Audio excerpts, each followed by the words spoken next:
अस्सलामुअलैकुम वरहमतुल्लाहि ताला वबरकातुहू। दोस्तों, मैं उम्मीद करता हूँ कि आप सब खैर आफियत से होंगे। अल्लाह आप सबकी हिफाजत करे। दोस्तों, जैसे कि आप लोगों को मालूम है, ये माह रजब का महीना चल रहा है। इसी महीने में हज़रत अली की विलादत हुई थी और इमाम सादिक जाफ़र के जो नियाज़ होती है कूंडों की। तो आज के हम इस वीडियो में मुफ्ती सलमान अज़हरी से समाअत करेंगे कि कुछ लोग कहते हैं कि कूंडों की जो नियाज़ है वो करना जायज़ है या नहीं है। तो आइए दोस्तों, मुफ्ती सलमान अज़हरी से सुनते हैं मुफ्ती सलमान अज़हरी ने इस पर क्या बयान दिया है। अगर आप हमारे चैनल पर नए हैं तो चैनल को सब्सक्राइब और वीडियो को लाइक ज़रूर करें। बिना किसी तरीके बयान को शुरू करते हैं। बयान हुज़ूर अकरम सल्लल्लाहु ताला अलैहि वसल्लम यूं अर्ज करते कि ए अल्लाह, रजब और शाबान में तू हमें बरकत अता कर और हमारी जिंदगी को रमजान तक पहुंचा दे। अब रजब आपने देख लिया है तो अब कसरत से ये दुआ करो कि मौला, इस जिंदगी का रमजान हमसे जाने ना पाए, रमजान तक हमारी सांसों को पहुंचा दे। ये दुआ कसरत से हर नमाज के बाद भी होनी चाहिए। रजब आते ही मेरे अजीजों, ये इबादतों का मौसम शुरू हो चुका है और सब जानते हैं रजब के बाद फिर हमारे यहाँ मुसलसल ऐसी शब बेदारियां और इबादत के मौसम नजर आने लगते हैं। फिर शाबान भी, इसमें रजब में बड़ी रात आती है, शब महराज, और उसके बाद शाबान में शब बारात, फिर इसी तरह रमजान का मौसम बन जाता है। तो अब ये मौसम बनाने का वक्त आ चुका है। तो सबसे पहली चीज ये है कि मेरे अजीजों, फसल के बोने के लिए किन चीजों की जरूरत होती है, इस चीज का ख्याल रखिए। बीज अगर खोटा डाले हो और वैसी ही फसल आने का इंतजार करोगे तो फिर नहीं होगा। बीज को खरा और खालिस होना चाहिए। जो नेकियां करना चाह रहे हैं उसको साफ सुथरे अच्छे माहौल में किए जाने चाहिए। खेती बाड़ी करने वाला जानता है, बीज तो वो बो रहा है, जमीन भी अच्छी है, सारी चीजें, कई चीजों की जरूरत होती है। बीज भी अच्छा हो, जमीन भी अच्छा हो, मौसम भी अच्छा हो, तब जाकर के उसकी फसल निकलती है। बीज अच्छा था, जमीन अच्छी नहीं, तो भी फसल नहीं आती। बीज भी अच्छा है, जमीन भी अच्छा है, मौसम सही नहीं है, तब भी फसल नहीं आती। अभी आपके पास तीन चीजों का होना जरूरी है, बीज और जमीन और मौसम। बीज जो है ये नेकियां हैं और जमीन तुम्हारा दिल है, इसका इतना ही पाक होना जरूरी है। और मौसम ये रजब का है, इसमें तो कोई शक नहीं है कि इबादतों का मौसम है, फसल की अच्छे लाने का मौसम है। लेकिन सबसे पहली चीज अब हमें जरूरत होती है कि हम क्या बीज बो रहे हैं। शेख सादी रहमतुल्लाह ताला अलैह फरमाया करते कि जमीन में अदरक बो करके गन्ना आने की उम्मीद तो नहीं कर सकते। जो बोया है वही उसी की फसल आएगी। लोग अमल खैर करें तो उसका नतीजा भी खैर आएगा, और बुराइयां करें और फिर रमजान में ये इंतजार करें कि मैंने जो बोया है उसकी फसल आए, तो ऐसा नहीं होता। बहुत सारे लोगों का वो शक भी मैं दूर करना चाहता हूं कि रमजानुल मुबारका में फजीलतों को आप सुनते आए हैं, रमजान ऐसा महीना, वैसा महीना, इतनी बरकतों वाला, इतनी रहमतों वाला, लेकिन बहुत सारे लोगों के हालात चू के तू ही रहते, रमजान में वैसे ही है, वो लोग कुछ भी नहीं बदले। तो इसमें रमजान का कसूर है कि इस मेहमान का कसूर है, इस इंसान का कसूर है? वजह यह है कि रमजानुल मुबारका यकीनन उतनी बरकतों और रहमतों और सादतों लेकर के तो आता है, लेकिन तुम्हें 2 महीने पहले से कहा गया था कि फसल के लिए तैयारी करो। तुमने बीज ना बोए, अपनी जमीन को सही किया ही नहीं। फिर रमजान में जो बारिश हो रही है उसका फायदा क्या है? रोड पर 10 साल भी बारिश बरसे, वहां पर कोई फसल नहीं आएगी, क्योंकि वो जमीन सख्त है और बीज बोने के काबिल भी नहीं है। रमजानुल मुबारका में रहमतों की झमाझम बारिश तो होती है, लेकिन दिल अगर सख्त है गुनाहों से, तो उस बारिश का क्या असर होगा उस पर? इसीलिए दिलों की नरमी यहां से शुरू करें, रजबुल मुरज्जब से। इसकी रातों में अल्लाह रब्बुल इज्जत को पुकारें, मुनाजात करें, इबादतों के लिए कुछ दिन तो खास कर लें। बहुत दुनिया में हमने अपने आप को मुलविस कर रखा है, कुछ रातें अल्लाह रब्बुल इज्जत की इबादत में तो लगाए। अल्लाह के नबी सल्लल्लाहु तआला अलैहि वसल्लम की एक हदीस है, जामिउल उसूल से नकल की हुई, रजबुल मुरज्जब के पहले जुमे, जो हम लोग अभी गुजर चुके, अभी यानी वो रात तो गुजर चुकी, कल की जो गुजरी हुई रात है रजब की, ये पहली जुमा की शब थी।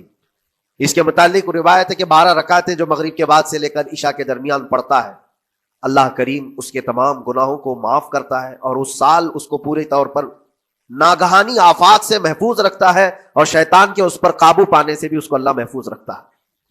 तो ये थी तैयारियां, ये सारी चीजें अभी से तैयारियां होनी चाहिए। रजब के 3 दिन आते हैं जिसके मुतालिक फरमाया गया अय्याम बीज में भी 13, 14, 15 या 14, 15, 16 ये जो तारीखें आती हैं, इसमें रोजे रखो।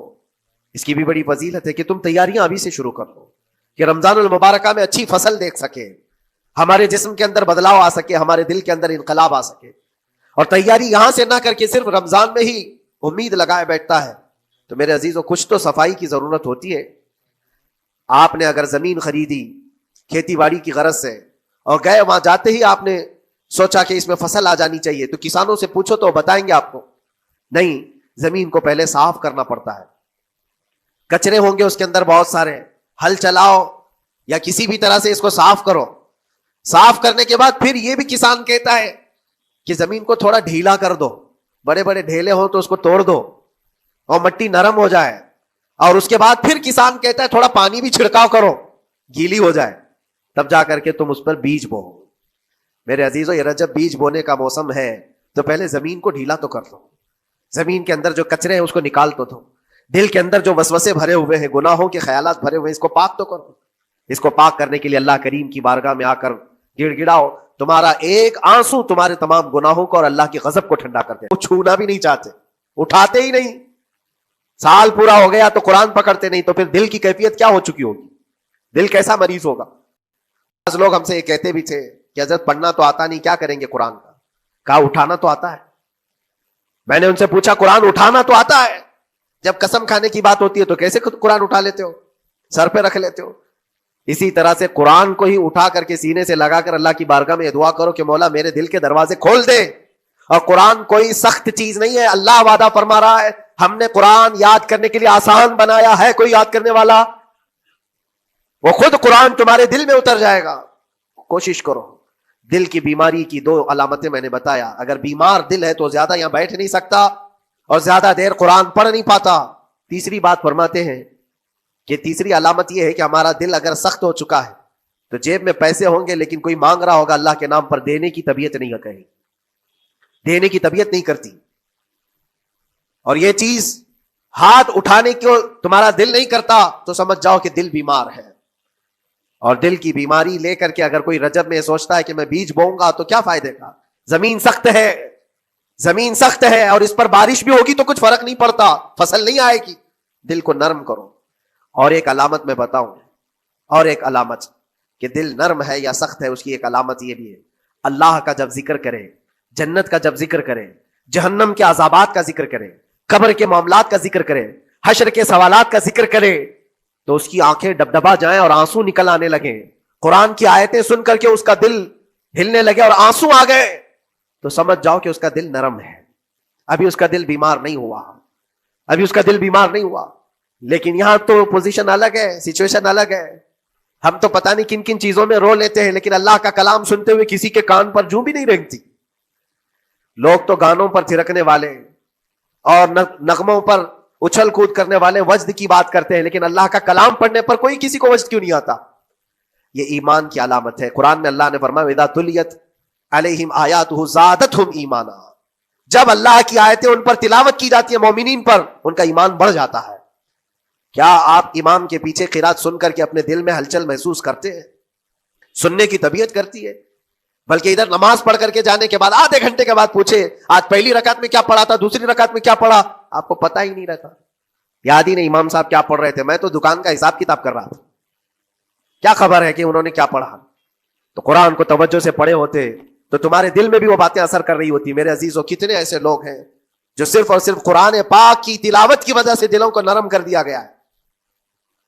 मैं इसी बात पर आज फोकस करके खत्म कर दूंगा। रजबुल मुरज्जब बीज बोने का मौसम है, तो दिल के नरमी के साथ ही बीज बो, क्योंकि ये जमीन है तुम्हारी, और जमीन नरम ना हो तो कितनी भी नेकियां करो क्या फायदे की। दिल सख्त है, गुनाहों से लबरेज है, और दिल को नरम करने का इलाज दो चीजें बताई गई, करेंगे इंशाअल्लाह। दो चीजें बड़ी आसान है। अगर दिल को नरम करना है तो दो चीजें फरमाई गई, कसरत से कुरान पाक की तिलावत करो या कसरत से मेरे नबी पर दुरूद पाक पढ़ा करो। दो चीजें करके देखो, तुम्हारा दिल नरम हो जाएगा। और भी दूसरी अलामत, दूसरे इलाज भी मेरे आका ने फरमाया। एक साहबी आए थे, उन्होंने अर्ज किया या रसूल अल्लाह सल्लल्लाहु अलैहि वसल्लम, लोग आपके पीछे नमाज पढ़ते हैं तो ज़ारो कतार रोने लगते हैं, जब आप दुआ करते हैं तो वो धाड़े मार करके रोते हैं। मैं कभी रो नहीं पाता, मेरा रोना नहीं आता, मैं भी कुरान सुनता हूं, मैं भी आपके पीछे नमाज पढ़ता हूं। तो हुजूर पाक सल्लल्लाहु अलैहि वसल्लम ने फरमाया तुम्हारा दिल सख्त हो गया है, तुम्हारा दिल सख्त हो गया है। उन्होंने कहा क्या करूं, इलाज क्या है इसका। वो मसीहा उम्मत है मेरे आका, हर एक का इलाज जानते हैं। किसको कौन सा इलाज देना है। नबी पाक सल्लल्लाहु ताला अलैहि वसल्लम फरमाते, जाओ किसी यतीम बच्चे के सर पर हाथ फेरो, अल्लाह तुम्हारा दिल नरम करेगा। उनके लिए वो इलाज रखा गया था। जिसको जैसा इलाज बताया मेरे आका सल्लल्लाहु अलैहि वसल्लम ने, किसी यतीम के सर पर हाथ फेरो, दिल नरम होगा। लेकिन दिल के नरम होने के इलाज अल्लाह के नबी सल्लल्लाहु अलैहि वसल्लम के शिफा खाने में है। हाथ से आप कसरत से दुरूद पाक पढ़ो, फिर देखो आपके दिल के अंदर इनकलाब आता है या नहीं आता। आपके चेहरे का नूर बढ़ जाएगा, जुबान का असर बढ़ जाएगा, अमल खैर की तरफ रगबत बढ़ जाएगी। कसरत से जब बंदा हुजूर पाक सल्लल्लाहु अलैहि वसल्लम दुरूद पढ़ता है, उसकी जुबान से झूठ निकल जाता है, गाली उसकी जुबान पर नहीं आ पाती है, क्योंकि वो पाक करता चला जाता है अपनी जुबान को अल्लाह के नबी का नाम लेकर के। मेरे अजीजों, इसमें दिक्कत क्या है दुरूद पाक कसरत से पढ़ने में? आप जहां चल रहे हो, फिर रहे हो, उठ रहे हो, बैठ रहे हो, इंतजार में हो, सोने के लिए जा रहे हो, जुबान ही तो हिलाना है नबी पाक सल्लल्लाहु अलैहि वसल्लम की बारगाह में दुरूद पढ़ करके। और जरूरी नहीं है कि बहुत लंबे लंबे दुरूद पाक आपको याद करने हो। सल्लल्लाहु अलैहि वसल्लम भी पढ़ लिया तो ये दुरूद पाक है, ये दुरूद पाक है। या तो फिर अस्सलातु वस्सलामु अलैका या रसूल अल्लाह कहता है, तो ये भी दुरूद पाक है, दुरूद पाक है ये। और दिल को जब नरम हो जाएगा तो इंशाअल्लाह अज़ीज आप उसके असर भी देखेंगे, उसके असर भी देखें। कैसे कैसे लोगों की बात में करूं मेरे अजीज हो। आपको पता है तारीख के औराक उलट करके देखो, एक साहबी हजरत नईम वो रास्ते पर गुजर रहे थे, देखा एक कड़ियल जवान मक्का का, जिसको सारे लोग देखकर पहलवान कहते और डरते थे, घबराते थे। 27 साल का कड़ियल जवान है और हाथ में तलवार खींचे हुए तेजी से आ रहा है।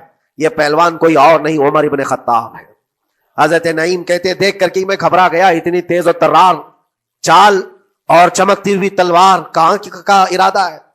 पूछा हजरत नईम ने, कहां जा रहे हो? उमर इब्न खत्ताब ने कहा, मोहम्मद का कत्ल करने जा रहा हूं। मुआज़ल्लाहि रब्बिल आलमीन।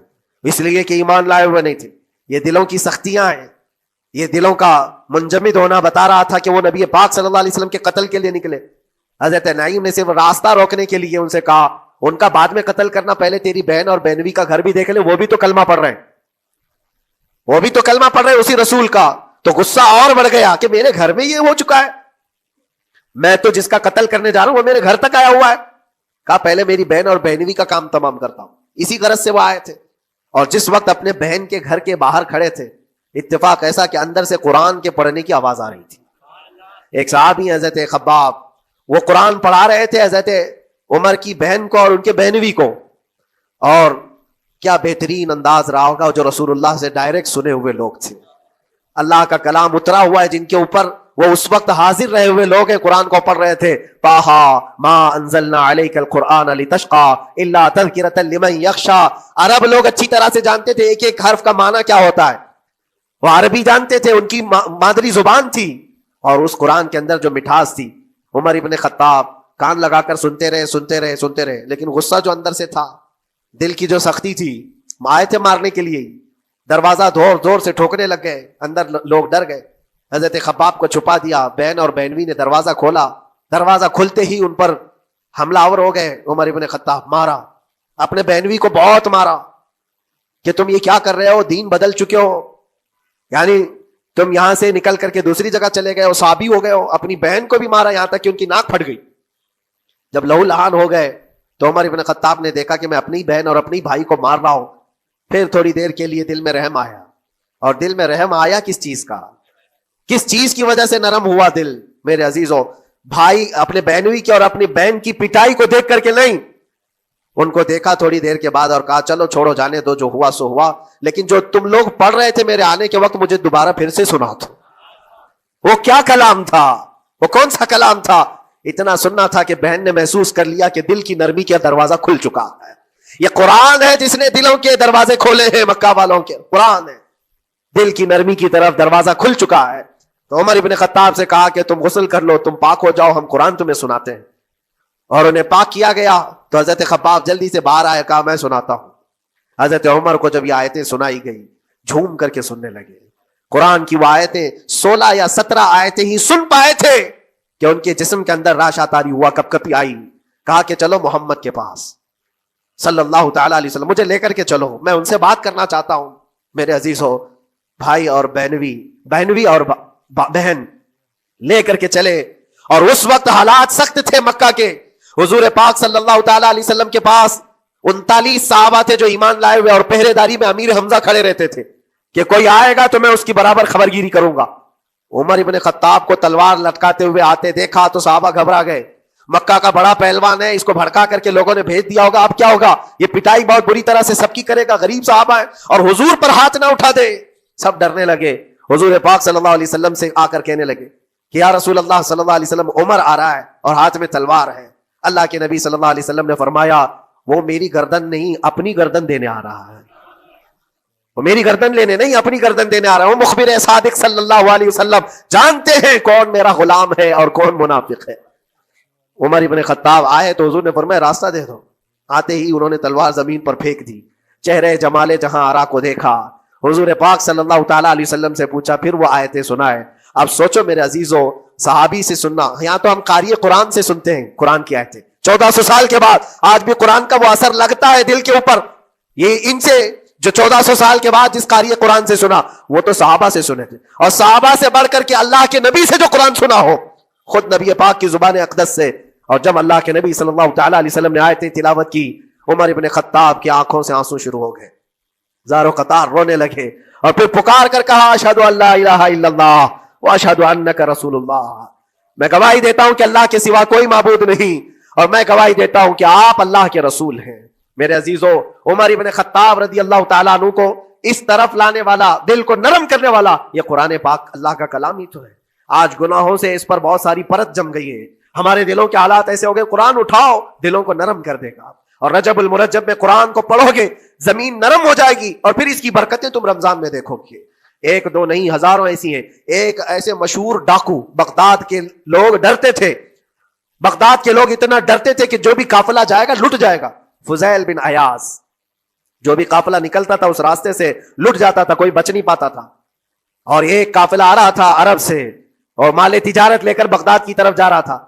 तो काफिले वालों ने यह मशवरा किया कि ये जो काफिला जा रहा है ये उस रास्ते से जा रहा है। फुजैल बिन अयाज डाकुओं का सरदार वहां रहता है, बहुत सारे डाकू उसके साथ है, वो तो रहजन है, रास्ते पर रोक करके माल लूट लेते हैं।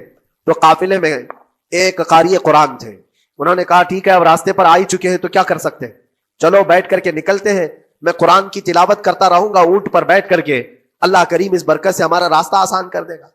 कारी कुरान ने कुरान की तिलावत शुरू कर दी, और जब वो रास्ता आया जो फुजैल बिन अयाज का था, फुजैल बिन अयाज ऐसी डाका जनी और ऐसी रहजनी में मशहूर आदमी, जिनके आसपास, जिनके हाथ के नीचे 1000 से ज्यादा डाकू काम करते हो। बगदाद पूरा डरता था, पूरे रास्ते वहां पर कोई भी सलामत नहीं जाता था, जा पाता था।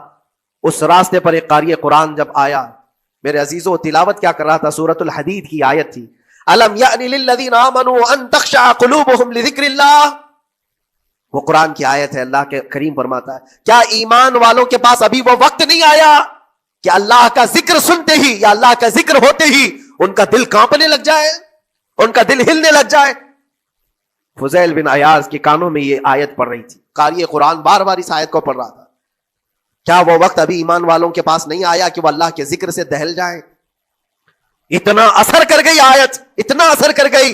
फुजैल बिन अयाज ने हथियार पूरे फेंक दिए और चीख चीख करके कहने लगा, आना लना रब्बना, आना लना रब्बना, ऐ मेरे रब वो वक्त आ चुका है, ऐ मेरे रब वो वक्त आ चुका है।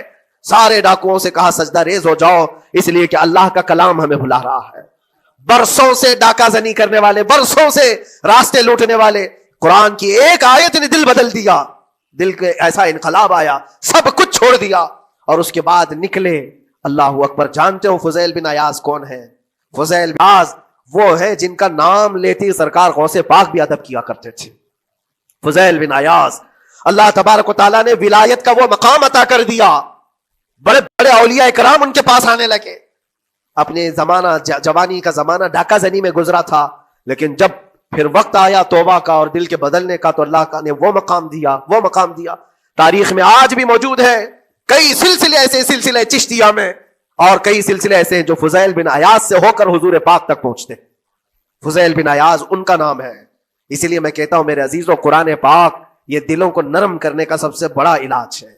जमीन को नरम कर दो और उसके बाद फिर बीज बो। देखो, इसीलिए इकबाल ने कहा था, जरा नम हो तो बड़ी जरखेज है ये मिट्टी साकी। यानी ये जमीन थोड़ी सी नरम हो जाए तो इसमें तो सोना चांदी ये उगल सकती है। तुम्हारे पास ईमान की दौलत है, अल्लाह करीम की जात पर यकीन है, हुजूर पाक सल्लल्लाहु ताला अलैहि वसल्लम की मोहब्बत है, सब चीजें तुम्हारे पास है, थोड़ा दिल को नरम करने की जरूरत है। गुनाहों से बाज आ जाओ, अल्लाह करीम की बारगाह में गिड़गिड़ाओ और कुरान पाक उठा लो एक मर्तबा, और पढ़ नहीं पाते तो उंगलियां तो फेरो। कुरान पर देखना भी तो इबादत है, उस पर नजर जमाना भी इबादत है। अल्लाह का कलाम समझ करके तुमने उठाया है तो जानते हो कुरान अजीम कल क़यामत के दिन जिसकी शफाअत के लिए खड़ा हो गया, मेरे आका फरमाते फिर उसको जहन्नम में कोई चीज नहीं ले जा सकेगी। जिसको कुरान और रमजान सिफारिश कर दे फिर उसको जहन्नम में दूसरी कोई चीज नहीं ले जाएगी, और जिसके खिलाफ खड़े हो गए फिर उसको जन्नत में कोई चीज नहीं ले जाएगी। इसलिए मेरे अजीजों, अपने दिलों की नरमी का यह वक्त है रजबुल मुरज्जम, और सबसे बेहतरीन मौका है, इबादतों का मौसम है। और साथ साथ मैं ये भी कहूंगा कि अब हम रजबुल मुरज्जब के इब्तिदाई दिनों में है, और सुन्नियों के लिए एक बहुत बड़ी बात है कि सरकार गरीब नवाज की छठी भी इसी में मौजूद है, जो दिलों को नरम करने के लिए ही तो आए थे। हिंदुस्तान जो तशरीफ लाए थे किस काम के लिए आए थे? उन्होंने अपने जिक्र की मजलिसों से, अपने वाजो नसीहत से हजारों के दिलों को नरम किया है। आज भी सरकार गरीब नवाज के नाम पर लोगों का दिल नरम हो जाता है, अच्छे अच्छों को देखा है दिल नरम हो जाता है। क्यों?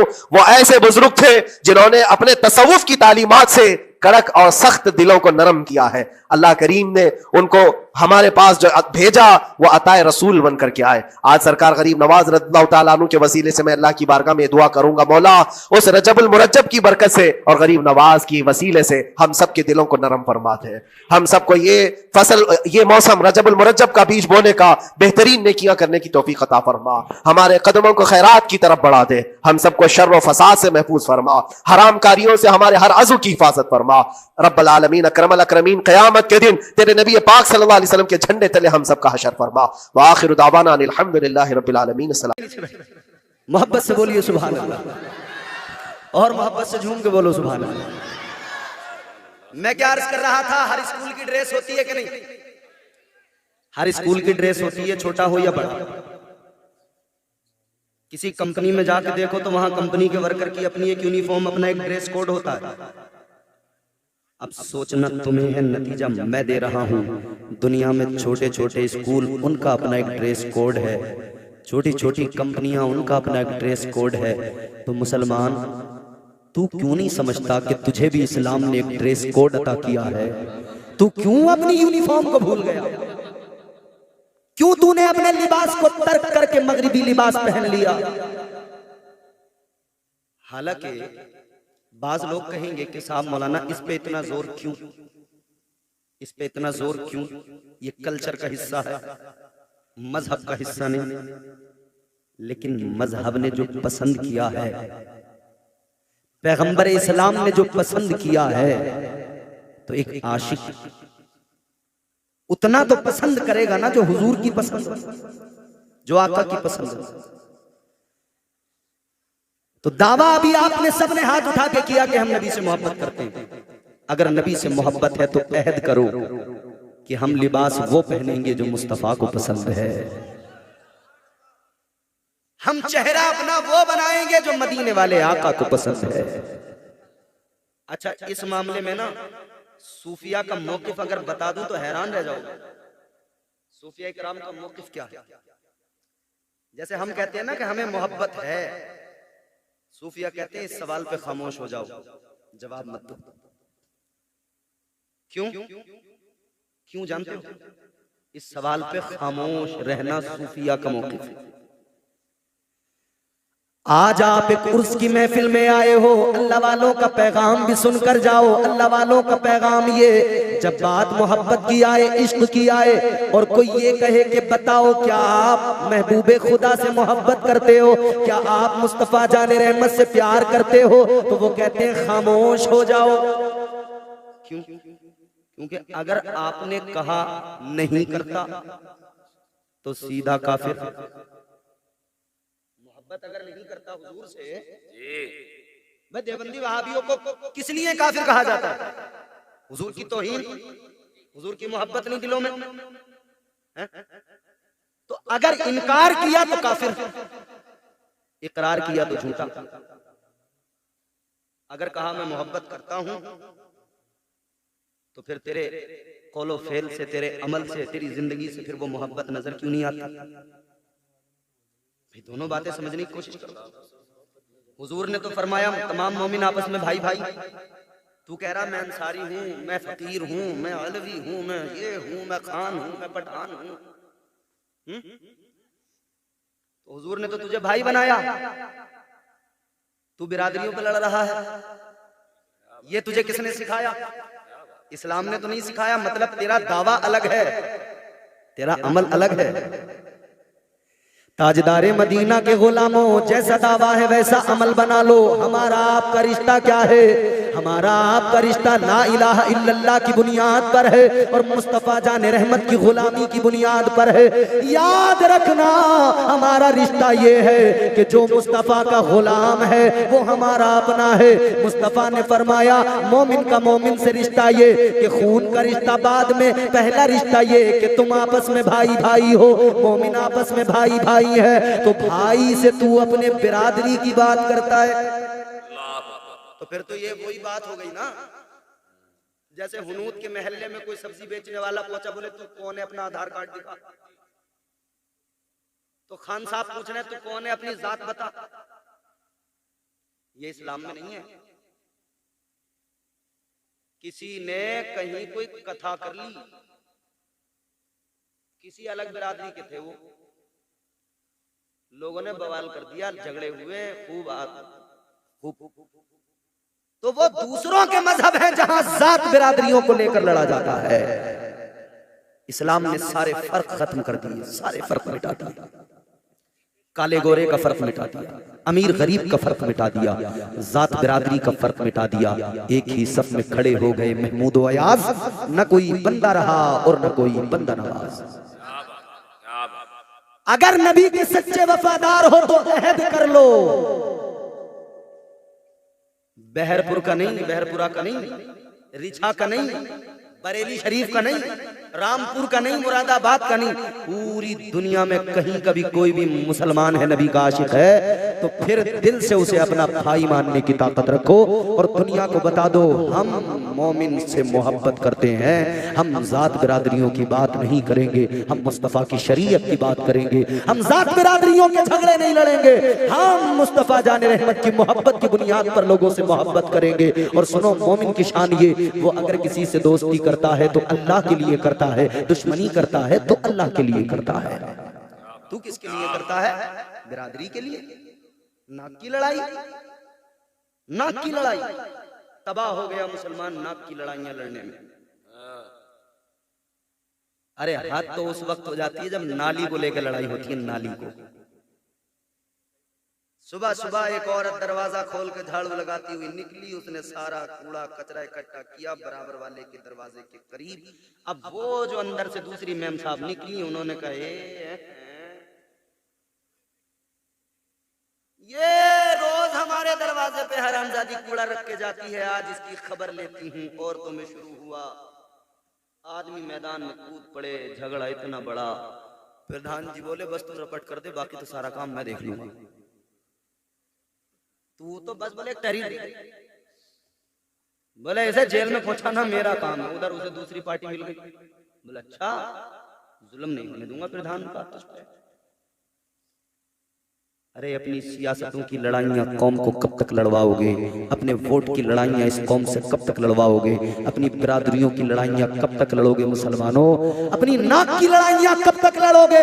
याद रखो मुत्तहिद हो जाओ, मुत्तहिद होगे तो कहलाओगे मोमिन गाजी, मुंतशिर होगे तो किस्तों में सफाया होगा। एक रिश्ता बस इतना कहो, उन्हें जाना उन्हें माना, न रखा गैर से काम, लिल्लाहिल हम्द में दुनिया से मुसलमान गया। इम्तियाज भाई जिंदाबाद, बहुत अच्छा। आखिरी बात सुनिए मेरी, आखिरी बात, ज्यादा किसी से मरूम होने की जरूरत नहीं है कि साहब वो ऐसे वो ऐसे ये वैसे वो वैसे, कुछ नहीं। फख्र करो आप सुन्नी मुसलमान नबी के आशिक हैं, अपने आप पर फख्र। मैंने आपको बहुत अच्छे से अभी सब सारी बातें समझा दी। अब अगर कोई फेसबुक पे फेसबुकिया मिल जाए ना और वो अगर ये कहे कि कहाँ है सुन्नी उलमा, तो उसको कहना मेंढक कुएं से बाहर निकल, देख तुझे सारे सुन्नी उलमा मैदान में नजर आएंगे। अल्हम्दुलिल्लाह सुन्नी मुसलमान जब भी बात करते हैं मैदान में करते हैं, खुल के करते हैं। सुन्नी अपना काम कर रहे हैं, करते रहेंगे, ये काम होता रहेगा ता क़यामत होता रहेगा। हम जब तक जिंदा हैं अज़मत मुस्तफ़ा पे बात होती रहेगी, अज़मत किबरिया पे बात होती रहेगी, वजूद बारी ताला पे बात होती रहेगी। और आज ये भी जरूरी है कि उन लोगों के चेहरे भी बेनकाब हों कि जो लोग मुल्हिद के सामने वजूद बारी ताला की बात तो करते हैं मगर इम्कानी किस्बे बारी ताला के कायल नजर आते हैं। उन लोगों की भी बात होनी चाहिए।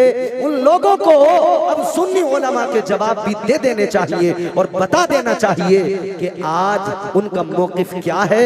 अगर वो वजूद बारी ताला को साबित करने के लिए डिबेट कर सकते हैं तो अपने अकाईद के लिए भी डिबेट करें, अपने अकाईद को साबित करने के लिए भी डिबेट करें और साबित करें क्या वाकई वो अल्लाह को उस तरह से मानते हैं जैसे अल्लाह को मानना चाहिए, क्या वो मुस्तफ़ा को वैसे मानते हैं जैसे मुस्तफ़ा को मानना चाहिए। बस इतना पैगाम है। और बरेली के ताजदार ने हम सुन्नियों के इश्क़ रिसालत के जाम पिला दिए, इश्क़ उलूहियत के जाम पिला दिए। और अहमद रज़ा खान ताजदार अहले सुन्नत आशिकों की जान हजरत सरकार आला हजरत ने पैगाम दे दिया, सुन्नियों तुम्हें इधर उधर देखने की जरूरत नहीं, तुम्हें इधर उधर देखने की जरूरत नहीं है। अपने अकाईद मजबूत करो, तालीम अपने मुआशरे को बेहतर बनाओ, अपने बच्चों के हाथों में कलम दो। परवरदिगारे आलम खालिक़े कायनात रब्बे लम यज़ल व ला यज़ाल ने कुरान मजीद में फरमाया फ़ज़कुरू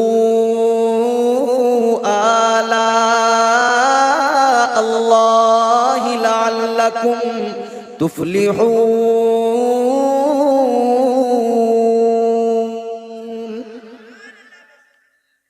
ये रब का कलाम है, रब का कुरान है। अल्लाह ताला फरमाता है, कुरान कहता है अल्लाह की नेमतों का जिक्र करो। बिल्कुल मैं आपको आसान करके सिर्फ मफ़हूम बता रहा हूं। जो अल्लाह ने नेमतें अता की उनका जिक्र करो। अल्लाह की नेमतों का क्या करो, बोलो जोर से बोलो। अच्छा, एक तरफ तो कुरान ने कहा कि आप गिन ही नहीं सकते, तो जिन्हें गिन नहीं सकते तो मतलब आप उनसे वाकिफ ही नहीं है। तो जब वाकिफ ही नहीं है तो जिक्र कैसे कर सकते हैं सबका? नहीं कर सकते। परवरदिगारे आलम खालिक़े कायनात ने कुरान मजीद में एक जगह तो ये फरमाया कि जिक्र करो और एक जगह ये फरमाया तुम गिन नहीं पाओगे, गिन नहीं सकते। अल्लाह ने इतनी नेमतें अता की, इतनी नेमतों से नवाजा, अनकाउंटेबल। आप खुद भी मुशाहिदा करते होंगे, बहुत सारी सब्जियां ऐसी जिनके आपने नाम भी नहीं सुने होंगे आज तक। बहुत सारे फल ऐसे जिनको खाना तो बड़ी बात, आज तक आपने नाम भी नहीं सुने होंगे। तो जिनको जानते नहीं उनका जिक्र कैसे करेंगे? और अल्लाह फरमा रहा है जिक्र करो। और जिनसे वाकिफ नहीं उनका जिक्र सबका कर कैसे सकते हैं? तो फिर अब कुरान मिजाज ये देता है तुम अल्लाह की नेमतों का जिक्र करो, मगर नेमतों में देखो जो सबसे बड़ी नेमत हो, ऐसी नेमत कि अगर उस एक नेमत का जिक्र कर लिया तो गोया तुमने सारी नेमतों का जिक्र कर लिया। तो तुम उसका जिक्र करो और वो सबसे बड़ी नेमत मेरे मुस्तफ़ा की जात है। मतलब ये अगर तुमने हुजूर का जिक्र कर लिया तो समझो रब की सारी नेमतों का जिक्र कर लिया। मुस्तफ़ा जाने रहमत का अगर जिक्र कर लिया तो समझो अल्लाह की सारी नेमतों का जिक्र कर लिया। ताजदार मदीना का अगर जिक्र कर लिया, क्योंकि ये वो जिक्र है जिसे अल्लाह ने बुलंद किया, ये वो जिक्र है जिसको बुलंदियां परवरदिगार ने अता फरमाई, खालिक़े कायनात ने अता फरमाई, शान ये अता फरमाई। अल्लाह ने उसी महबूब के कल्बे अतहर पर कुरान मजीद को नाजिल किया। कौन कुरान है? क्या मुकद्दस किताब है कुरान। अजीजाने गिरामी वकार जरा गौर फरमाइए, सारी दुनिया के उलूम अल्लाह ताला ने सारी दुनिया के तमाम इल्म का जब जिक्र किया ना तो क्या फरमाया? परवरदिगारे आलम ने फरमाया वमा ऊतीतुम मिनल इल्मी इल्ला कलीला। सारी दुनिया के जितने भी उलूम हैं तमाम के तमाम को अल्लाह ने कहा कलील कलील। अच्छा, अल्लाह ताला ने आसमानी कुतुब और सहाइफ जो नाजिल किए, सारे सहाइफ, सारे कुतुब, 104 उनकी तादाद है, 104। और उन सब के उलूम को अल्लाह ने जब यकजा किया तो 4 किताबों में, तौरात, ज़बूर, इंजील, कुरान। और फिर उन तीनों किताबों के भी तमाम उलूम को फिर अल्लाह ने कुल उलूम को कुरान मजीद में नाज़िल फरमा दिया। कुरान के जरिए अल्लाह ने हम तक पहुंचा दिया। सारी दुनिया के इल्म की बात आई तो अल्लाह ने फरमाया ये कलील है। खालिक़े कायनात रब्बे लम यज़ल व ला यज़ाल ने सारी कायनात के उलूम को कलील कहा, मगर कुरान मजीद के अंदर अल्लाह ताला ने महबूब का जिक्र किया, अपने हबीब के इल्म की बात की, तो अल्लाह ताला ने कुरान मजीद में ऐलान फरमाया, परवरदिगार ने फरमाया सारी दुनिया के उलूम तो कलील है, मगर महबूब को अल्लाह ने इतना सिखाया, फरमाया वअल्लमका मा लम तकुन तअलम व काना फज़लुल्लाहि अलैका अज़ीमा। अल्लाह ताला ने फरमाया ए महबूब, आप जो नहीं जानते थे आपको वो सब कुछ सिखा दिया, आपको वो सब कुछ पढ़ा दिया गया, सब कुछ सिखा दिया गया, अल्लाह ने सिखाया। अजीजाने गिरामी वकार जरा गौर फरमाइए, सिखाने वाली जात परवरदिगार की। अल्लाह ने फरमाया ए लोगों, सारी दुनिया के इल्म की बात आई, फरमाया कलील, और महबूब की बात आई, फरमाया वकाना फज़लुल्लाहि अलैका अज़ीमा।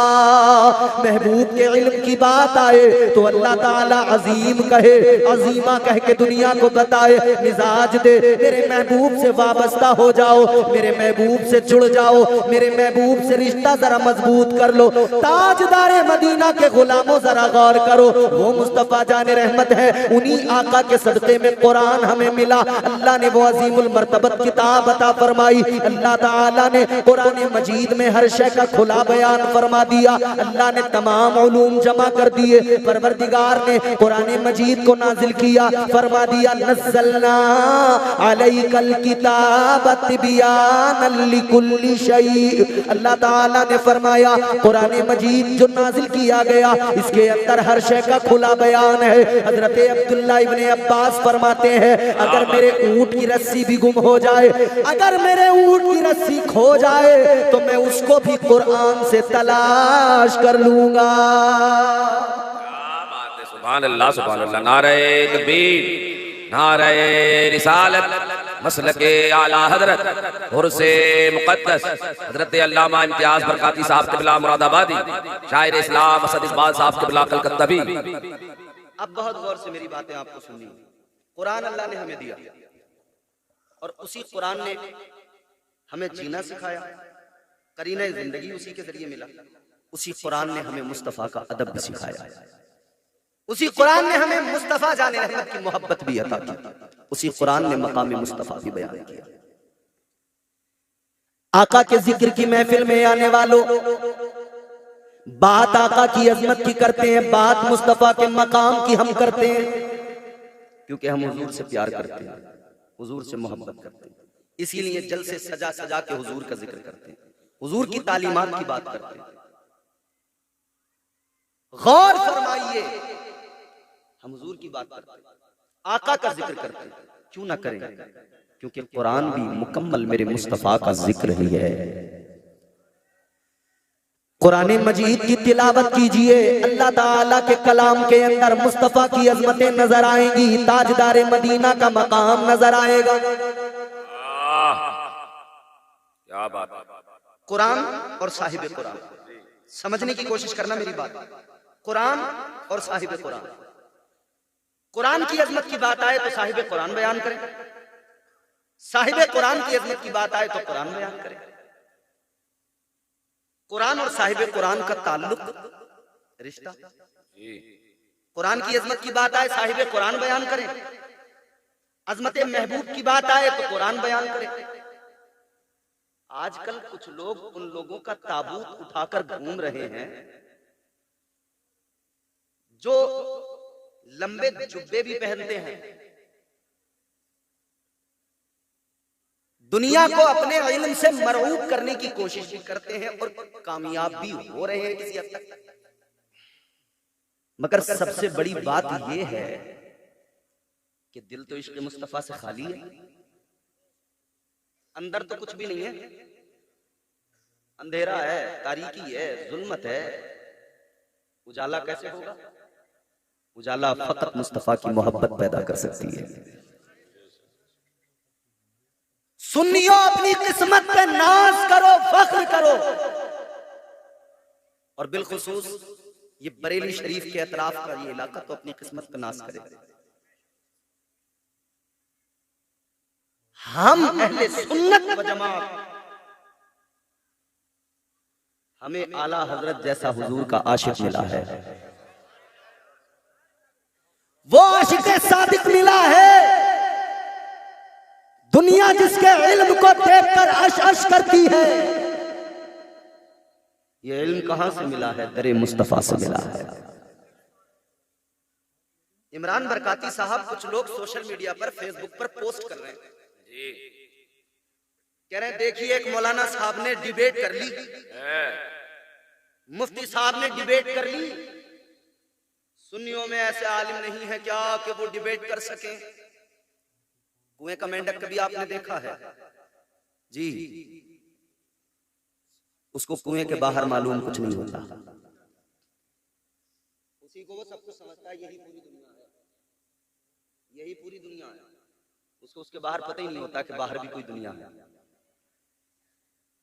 ताजदारे मदीना के गुलामों, जरा गौर करो, एक मुल्हिद से डिबेट की एक साहब ने, लोग उनका ताबूत उठाने लगे।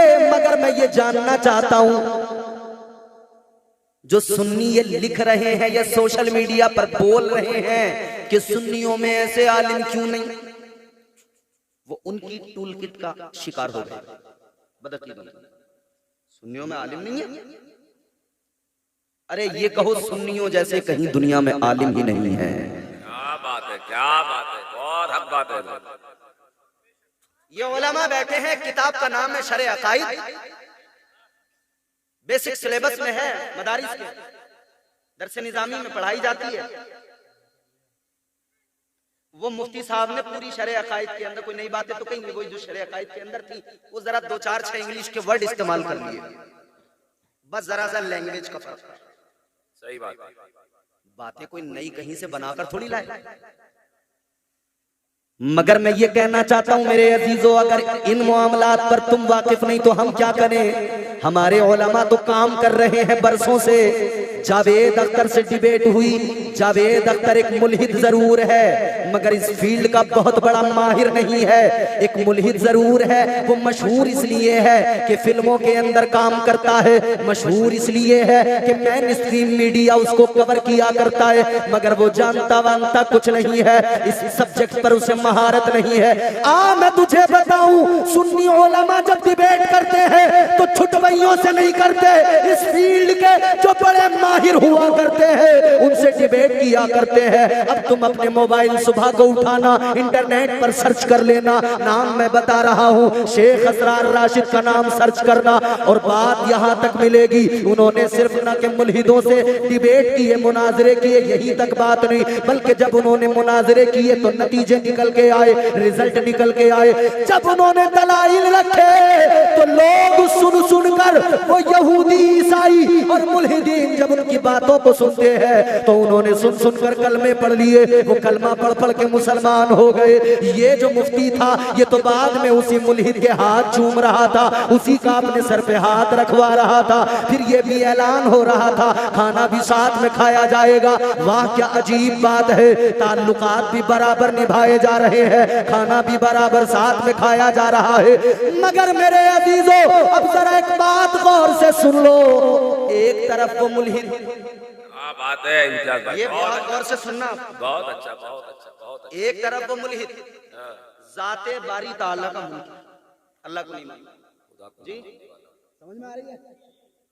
जाते बारी ताला का मुनकिर, वो तो है ही मुनकिर, वो तो है ही गलीज। मगर जो सफेद पोश बैठे हुए थे, क्या वो साफ है? क्या कहने, बहुत एक ज़ाते बारी ताला का मुनकिर है तो दूसरा इम्काने किस्बे बारी ताला का मुनकिर है। तो ये बात हमारी समझ से परे है कि अल्लाह के वजूद को मनवाने के लिए तो तुम डिबेट करते हो, मगर अल्लाह को बेऐब क्यों नहीं मानते? अकीदा तो यह है ना सुन्नियों का कि अल्लाह बेऐब है, अल्लाह पाक है। तो हम कहते हैं कि जरा अब एक डिबेट इस पर भी कर ली जाए। वजूदे बारी ताला, इस पर आपने डिबेट किया है, ये तो बड़ी अच्छी बात है, मगर एक डिबेट इस पर भी करें जो आपके उलमा किताबों में लिख कर चले गए, कुरान में तर्जुमों में गलतियां करके चले गए, जो तक़वियतुल ईमान में इबारतें लिख के चले गए, जो हिफ्जुल ईमान में इबारतें लिख कर चले गए। तो मैं कहता हूं मुफ्ती शमाइल, अब इस पर डिबेट कब करना चाहते हो? चलो एक बार इस पर भी डिबेट कर लिया जाए, वो तो आपने बहुत अच्छा किया है, मगर सुनिए मेरे अजीजों, इन्होंने निराला काम नहीं किया। कुछ लोग सोशल मीडिया पर लिख रहे हैं सुन्नी उलमा कहाँ गए, सुन्नी उलमा कहाँ गए। अरे बेवकूफो, कुएं के मेंढक को निकल के बाहर देखो, कहाँ हो, किस दुनिया में हो, जरा देखो, आपको नजर आएगा शेख इकबाल साकिब नजर आएंगे, जो हजारों को कलमा पढ़ाते नजर आ रहे हैं। आपको नजर आएंगे फितनों का मुकाबला करते हुए अल्लामा कमरुज़्ज़मा आज़मी बरतानिया की सरजमीन पर, जिन्होंने कुफ्र इल्हाद की कमर तोड़ी है। आपको नजर आएंगे पड़ोसी मुल्क के अंदर अल्लामा डॉक्टर आसिफ जलाली साहब, आपको नजर आएंगे जो ऐसे लोगों के मुंह पे तमाचे लगाया करते हैं। आपको बड़े बड़े उलमा अहले सुन्नत वल जमात के नजर आएंगे। आओ माज़ी करीब में अभी बनामे मौलाइयत राफ़ज़ियत के मुंह पर जो तमाचा लगा, वो किसने लगाया? वो सुन्नी आलिमों ने लगाया। उन आलिमों को आप जानते हैं, एक का नाम मुफ्ती अख्तर हुसैन अलीमी है, एक का नाम हजरत अल्लामा मुफ्ती शहजाद है। क्या बात है, नारे तकबीर, नारे रिसालत, मसलके आला हजरत, सुभान अल्लाह। सुन्नी आलिम कहाँ? अबे सुन्नी आलिम तब से काम कर रहे हैं जब तुम सोए पड़े थे, जब तुम गफलत की नींद में सोए बदमस्त पड़े थे। अच्छा, अब दोनों में मैं अगर फर्क करने की बात करूं, अगर जावेद अख्तर में और मुफ्ती शमाइल में, तो अब कौन सा फर्क हम देखें? एक सिक्के के दो पहलू, चोर चोर मोसेरे भाई, एक अल्लाह का मुनकिर, दूसरा अल्लाह की शान में गुस्ताखी करने वाला।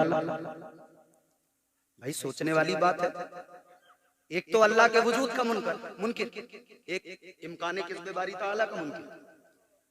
तो मेरे भाइयों, मेरे भोले भाले सुन्नियों, किसी की बातों में आने की जरूरत नहीं है, किसी से मरगूब होने की जरूरत नहीं है, इतना मुतासिर होने की जरूरत नहीं है। फख्र करो, अल्लाह ताला ने आपको सुन्नी मुसलमान बनाया है, नबी का दीवाना बनाया है। बस एक बात याद रखो, मेरे ताजुश्शरिया जो फरमा गए, जिंदगी ये नहीं है किसी के लिए, जिंदगी है नबी की, नबी के लिए। हुजूर के बन के रहो, कामयाब रहोगे। हुजूर के गुलाम बन के रहो, कामयाब रहो। अल्लाह और रसूल की मोहब्बत दिल में रखो, हुजूर की गुलामी में जियो मरो, इंशाअल्लाह जहां जाओगे कामयाब रहोगे। याद रखना अजीजाने गिरामी वकार, मुस्तफा की गुलामी बड़ी चीज है, इमामुल अंबिया की गुलामी बड़ी चीज है। इस गुलामी ने जर्रों को आफताब बनाया है। ये गुलामी वो गुलामी है जिस गुलामी ने बिलाल जैसे इंसान, जिनको लोग कमतर समझते थे, गुलामी मुस्तफा ने उन्हें आला बना दिया। लोग उनको कहते थे गुलाम इब्ने गुलाम, मगर मुस्तफा की गुलामी ने बना दिया इस उम्मत का इमाम। हुजूर से रिश्ता मजबूत कीजिए, हुजूर का जिक्र करते रहिए। जिक्र मुस्तफ़ा को अल्लाह ने बुलंद किया। आप जिक्र मुस्तफ़ा की महफिल में आए हो, आओ जरा पहले जिक्र की फजीलत बयान कर दूं, फिर बात को आगे बढ़ाता हूँ। अल्लाह अकबर कबीरा। अजीजाने गिरामी वकार, जब ये जिक्र की महफिलें सजाई जाती है, जब ये जिक्र के जलसे सजाए जाते हैं, आज सोशल मीडिया पर और बिलखुसूस फेसबुक पर कई फेसबुक ये लिख रहे हैं, कह रहे हैं जलसों की जरूरत क्या है, इतना पैसा खर्च करने की जरूरत क्या है, ये गाँव गाँव इतना पैसा उठा दिया दिया जाता है, इतना पैसा खर्च कर दिया जाता है, कहते हैं ये पैसा गरीबों की मदद में लगाओ। हमने कहा बड़ी अच्छी बात है, गरीबों की मदद तो करना चाहिए, मगर क्या ही अजीब बात है, नबी के जिक्र की बात आती है तुझे गरीब याद आ जाते हैं, उसके अलावा तुझे गरीब याद नहीं आते। नबी के जलसे की बात आती है तुझे गरीब याद आ जाते हैं, नबी के मीलाद की बात आती है तुझे गरीब याद आ जाते हैं, मगर जब तू हजारों रुपए के पटाखे अपने बच्चों की शादियों में जला देता है तब तुझे गरीब याद नहीं आते। जब तेरा बेटा 1 लाख प्लस का मोबाइल लेके आता है तब तुझे गरीबों का ख्याल नहीं आता, तब तुझे गरीबों की याद नहीं आती। मगर हाँ मेरे अजीजों, इन मौकों पे अगर गरीबों की याद आ रही है तो ये भी मेरे मुस्तफा का कमाल है, ये भी जिक्र मुस्तफा का कमाल है। गौर करो, जो आका गरीबों को सीने से लगाने आए उनके जिक्र की महफिल पर कम से कम लोगों को गरीब तो याद आते हैं। सुभान अल्लाह, सुभान अल्लाह, जिंदाबाद जिंदाबाद। मगर कहने का मतलब ये है ये जिक्र बंद नहीं होगा, ये जलसे बंद नहीं होंगे, ये महफिलें खत्म नहीं होंगी। क्यों? क्यों? क्योंकि इनकी फजीलतें जब सुनते हैं सुन्नी मुसलमान तो कहते हैं जब तक जिएंगे नबी का जिक्र करते रहेंगे। बहुत अच्छा। अल्लाह के फरिश्ते जमीन पर आते हैं, घूमते रहते हैं, जमीन पर घूमते रहते हैं, जहां उन्होंने देखा जिक्र की महफिल सजी है।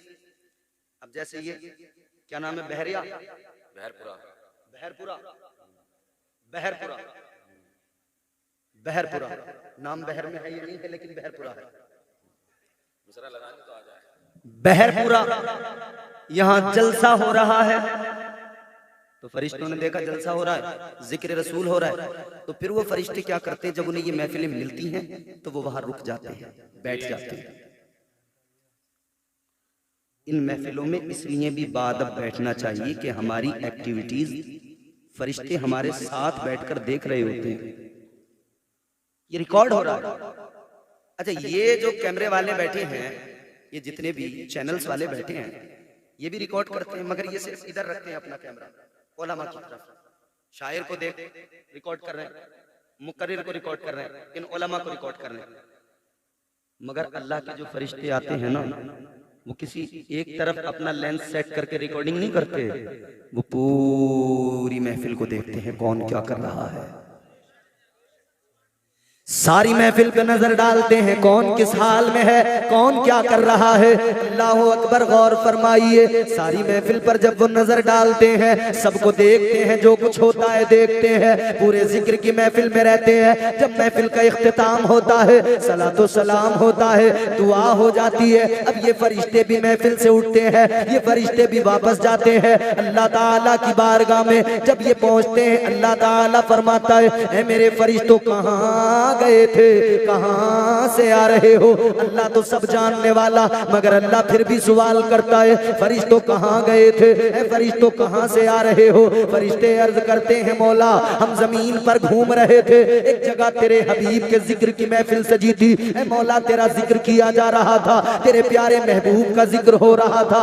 या अल्लाह, जब हमने जिक्र की महफिल को पा लिया, जब हमने उस महफिल को देख लिया, ऐ मौला हम उस जिक्र की महफिल में बैठ गए। अल्लाह फरमाता है, मेरे फरिश्तों तुमने क्या देखा उस महफिल के अंदर, ये बताओ जरा, मेरे बंदे किस हाल में थे, मेरे बंदों का हाल क्या था, वो क्या कर रहे थे? फरिश्ते अर्ज करते हैं, मौला वो तेरा जिक्र सुन रहे थे, मचल रहे थे, तेरे हबीब की बातें सुन रहे थे, झूम रहे थे, मचल रहे थे।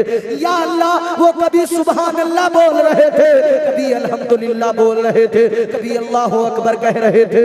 या अल्लाह, वो मचल रहे थे, वो मस्तो बेखुद थे। या अल्लाह, वो मस्तो मगन थे। या अल्लाह, वो बड़े मसरूर थे। ऐ परवरदिगार, वो बड़े मस्तो मगन थे, तेरे जिक्र की महफिल के अंदर बड़े खुश नजर आ रहे थे, बड़े झूमते नजर आ रहे थे। अल्लाह ताला फरमाएगा, ऐ मेरे फरिश्तों गवाह हो जाओ, जो मेरे हबीब के जिक्र की महफिल में बैठकर मस्तो मगन थे, झूम रहे थे, ऐ फरिश्तों गवाह हो जाओ, मैंने उनके गुनाहों को मुआफ कर दिया है। सुभान अल्लाह, सुभान अल्लाह। नारे तकबीर, नारे रिसालत, फैज़ाने औलिया इकराम, उर्से मुक़द्दस, सरज़मीने बहरपुरा रिछा बहेड़ी बरेली शरीफ, नारे तकबीर। अब मैं जल्दी से अपनी गुफ्तगू समेटने लगूंगा, बहुत तवज्जो से अब मेरी बात सुनिए। इमरान बरकाती साहब, मैंने जिक्र की फजीलत बयान की। अल्लाह फरमाता है मैंने उनके गुनाह माफ कर दिए, मैंने उनकी बख्शिश फरमा दी। आज की महफिल में तुम बाअदब होके बैठो तो जरा, तुम सलीके से बैठकर अल्लाह अल्लाह करो तो सही, तुम सुभान अल्लाह अल्हम्दुलिल्लाह बोलो तो सही। यहाँ अल्लाह व रसूल की मोहब्बत में मचलना, खुश होना, मस्त मगन होना ये तुम्हारा काम है, और तुम्हें दोज़ख से निकाल कर जन्नत में पहुंचाना ये परवरदिगार का काम है। इंशाअल्लाह जिंदगियां बदलने के लिए लम्हे काफी होते हैं। इस महफिल में न जाने कौन सा लम्हा हो जो जिंदगी बदल दे, मगर सुनो, ये महफिल सजाई क्यों गई? मोहब्बत का तकाजा है। अगर मोहब्बत दिल में न होती तो ये जलसा न सजाया जाता। जी भाई, समझ रहे मेरी बात? मोहब्बत अगर न होती तो शायद ये जलसा न कराते। जलसा कराया है मतलब ये मोहब्बत की रमक थी। आप क्यों आए हैं? कौन लेके आया है? जज्बे मोहब्बत लेके आया है। मजाल है किसी को कोई मौलवी घर से ले आए कि चलो जी आज हमारी तकरीर सुनना, अरे जाओ मौलवी साहब। क्यों आते हो? सिर्फ नबी की मोहब्बत में। अब जरा ईमानदारी से मुझे सारे लोग हाथ उठा के बताएं, सब मोहब्बत करते हैं हुजूर से? अब निकाल लीजिए। लेके गरीबों को सताता है, इधर 4 पैसे किसी पे आ जाए उसके अंदर इतना घमंड आ जाता है, इतना गुरूर पैदा हो जाता है। तो फिर नमरूद तो नमरूद ठहरा, उसके पास तो बड़ी ताकत है, उसके पास में तो फौज भी है, उसके पास में तो दौलत भी है, वो तो सारी दुनिया पर हुकूमत भी कर रहा था, अपने आप को खुदा भी कहलवा रहा था, अपने आप को लोगों से सजदा भी करवा रहा था। इतना बड़ा बादशाह हजरत इब्राहीम अलैहिस्सलाम उसके दरबार में खड़े, कहने लगा ऐ इब्राहिम ये बताओ तुम कौन से खुदा की बात करते हो? तुम किस खुदा का ऐलान करते हो? किस खुदा की बात करते हो? इधर तो मैं खुदा हूँ। हजरत इब्राहिम अलैहिस्सलाम ने फरमाया, ओ नादान, तू अपनी खुदाई का ऐलान करता है मगर तू तो बेवकूफ है, जानता नहीं है मेरा खुदा वो है जो सुपर पावर है, बड़ी ताकत रखता है। नमरूद कहने लगा बताओ तुम्हारा खुदा कैसी ताकत रखता है, कैसी पावर रखता है तुम्हारा खुदा? हजरत इब्राहिम ने फरमाया मेरा खुदा वो है जो जिंदगी भी दिया करता है, मौत भी दिया करता है, जिंदगी का मालिक भी है और मौत का मालिक भी है। मेरा अल्लाह वो है जिसे चाहे जिंदगी अता कर दे और जिसे चाहे अल्लाह मौत दे देता है। जिसे चाहे अल्लाह जिंदगी दे, जिसे चाहे मौत दे दे। तो नमरूद ने कहा इब्राहिम ये बात है? कहने लगा ये काम तो मैं भी कर सकता हूं। इसने 2 कैदी बुलाए, एक वो जिसे सजाए मौत हो चुकी थी, एक वो जिसे आजाद कर दिया गया था। दोनों को बुलाकर इसने कहा कि जिसे आजाद कर दिया गया था ना, उसको कहा कि इसे फांसी की सजा, इसे सजाए मौत दे दी जाए, और जिसे सजाए मौत सुनाई गई थी उसे कहा इसे आजाद कर दिया जाए।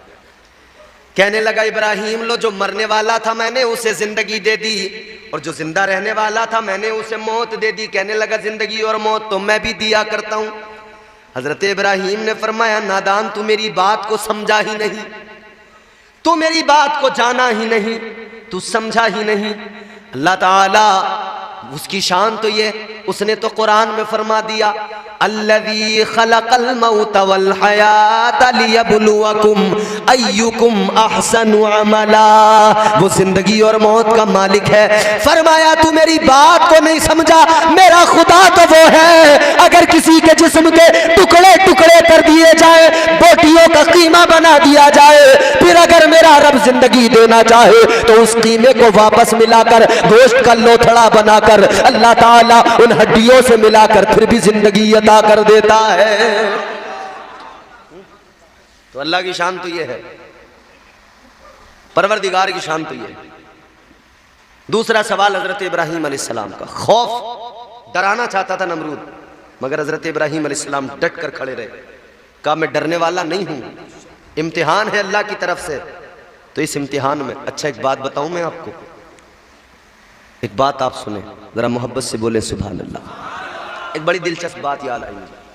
हजरत इब्राहिम अलैहिस्सलाम ने 5 इम्तिहान दिए हैं, खौफ, भूख, माल का नुकसान, अपनी जान का नुकसान, औलाद का नुकसान, 5 इम्तिहान दिए। थोड़ी सी को दे दो, 5 इम्तिहान दिए। कितने? 5। वक्त कितना लगा? तकरीबन 105 साल या 100 बाज़ रिवायात के मुताबिक 120 साल का ज़माना लगा। 5 इम्तिहान देने में जनाबे हजरत इब्राहीम अलैहिस्सलाम को 120 साल का जमाना लग गया। आओ अजीजो, हजरत इब्राहीम अलैहिस्सलाम इम्तिहान दे रहे हैं, 120 साल का जमाना लग गया। लेकिन आओ इमाम हुसैन की बारगाह में चलो, करबला चलो। 7 मुहर्रम है, 7 मुहर्रम की फजर से इमाम हुसैन ने इम्तिहान देने शुरू किए। 7 मुहर्रमुल हराम की सुबह से, फजर से हजरत इमाम हुसैन ने इम्तिहान दिए। तो इमाम हुसैन ने 10 मुहर्रमुल हराम की असर तक 5 इम्तिहान दे दिए और 5 इम्तिहान में कामयाब भी हो गए। ऐ लोगों जरा गौर तो करो, हजरत इब्राहीम 5 इम्तिहानों में 120 साल का जमाना गुजर गया, मगर मुस्तफा जान रहमत के नवासे की शान ये 7 मुहर्रम की फजर से 10 मुहर्रम की असर तक इमाम हुसैन ने 5 इम्तिहान दे दिए। आजमाया अल्लाह ने। नमरूद से आपने दूसरी बात कही, आपने फरमाया मेरा खुदा तो वो है जो मशरिक से सूरज निकालता है, मगरिब में उसको गुरूब कर देता है। फरमाने लगे मेरा परवरदिगार तो वो है जो मशरिक से सूरज को तुलू करता है और मगरिब में सूरज को गुरूब कर देता है, यानी मगरिब में डूब जाता है सूरज, मशरिक से निकलता है। इधर हजरत इब्राहीम अलैहिस्सलाम ने इतना कहा था नमरूद के दरबार में, अल्लाह के पैगंबर जनाबे हजरत इब्राहीम अलैहिस्सलाम ने जैसे इतनी बात कही थी कि मेरा खुदा तो वो है जो मशरिक से निकालता है, मगरिब में गुरूब कर दिया करता है। इधर आपने इतनी बात कही थी तो अल्लाह ताला ने फरिश्तों को हुक्म दे दिया था, आसमान के अल्लाह ताला ने सूरज के फरिश्तों को हुक्म दिया था जो सूरज की तनाबे पकड़े हुए हैं। अल्लाह ताला ने उनको हुक्म दे दिया था, ऐ फरिश्तों तैयार रहना। इधर मेरे इब्राहीम ने, मेरे खलील ने कहा है, इधर मेरा खलील कहता है मेरा खुदा सूरज को मशरिक से निकालता है, मगरिब में गुरूब कर देता है। तो फरमाया अल्लाह ताला ने फरिश्तों से कि अगर इस नमरूद ने ये कह दिया कि ये तो मैं निकालता हूँ, अगर इस नमरूद ने कह दिया कि ये तुम्हारा खुदा नहीं निकालता सूरज, मैं निकालता हूँ, ये सूरज जो गुरूब होता है मैं गुरूब करता हूँ, अगर इसने ये कह दिया तो आगे का जवाब क्या होगा। अल्लाह ताला ने फरिश्तों को हुक्म दे दिया था। मुफस्सिरीन फरमाते हैं अल्लाह ने फरिश्तों से फरमाया था, ऐ फरिश्तों तैयार रहना, अगर आज नमरूद ने ये कह दिया कि ये सूरज मैं निकालता हूँ, मैं इधर गुरूब करता हूँ, तो फरिश्तों सूरज की तनाबें खींच लेना। फिर उसके बाद में अगर नमरूद ने ये कह दिया तो कयामत तक फिर सूरज मशरिक से नहीं निकलेगा, मगरिब से निकलेगा, मशरिक में डूब जाएगा। फरिश्तों ने अर्ज किया मौला अगर सूरज मगरिब से निकला, मशरिक में डूबने लगा तो मौला तेरा निजाम कुदरत बदल जाएगा, या अल्लाह तेरा निजाम बदल जाएगा। अल्लाह ने फरमाया ऐ फरिश्तों निजाम बदलता है बदल जाए, मगर मेरा यार झूठा न हो जाए।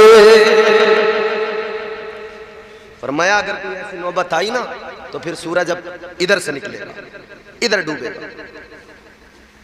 आजमाया अल्लाह ने, कामयाब हो गए, घबराए नहीं, डरे नहीं, अल्लाह की तौहीद का ऐलान किया, जमकर मुकाबला किया।